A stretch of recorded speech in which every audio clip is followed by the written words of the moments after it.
বন্ধুরা আজকে নিরামিষ, তার জন্য কি খাবো বলতাছি। ছেলে বললো মা একটু এক সিদ্ধ করে দাও। এই এক সিদ্ধটা বসায় দিলাম। এখানে আমি সব সবজি দিচ্ছি, মিষ্টি কুমড় থেকে দূরে কপি, গাজর, পেঁপে, বেগুন, আলু, সিম সব সবজি দিচ্ছি। এটা দিয়ে আমি এক সিদ্ধ রান্না করবো।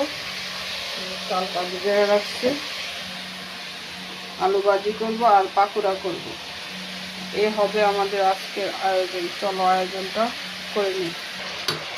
সবজিটা ভাজা ভাজা হয়ে গেছে, আমি চালটা ছেড়ে দিলাম। এটা পোলাও চালের মতো বাজছে, তারপর আমি জল দিই। এই যেটা আমার ভাজা ভাজা হয়ে গেছে, এটা জল দিতে।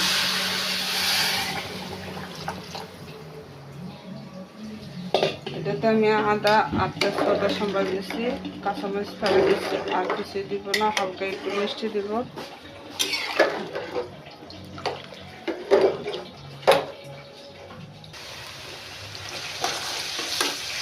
এই আলু ভাজিটা বসাই দিলাম। আর এখন আমি একটু পাকোড়া বানাবো।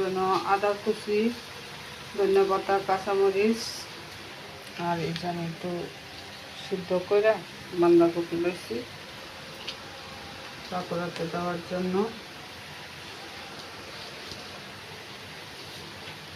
মধ্যে দিব হলুদ,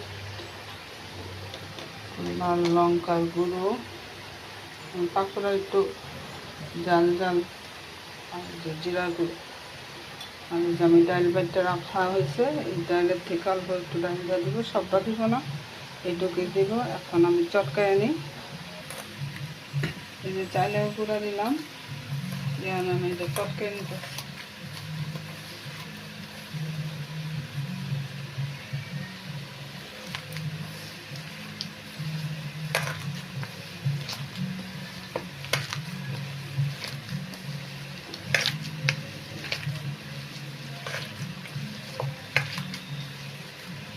এটা চটকানি হয়ে গেল, থাকুক কতক্ষণ। তারপরে আমি আলু ভাজাটা তুললে এটা বানাইতেছি। এভাবে একবার তোমরা খাইয়া দেখো, খাইয়া তারপরে বললো কেমন লাগে।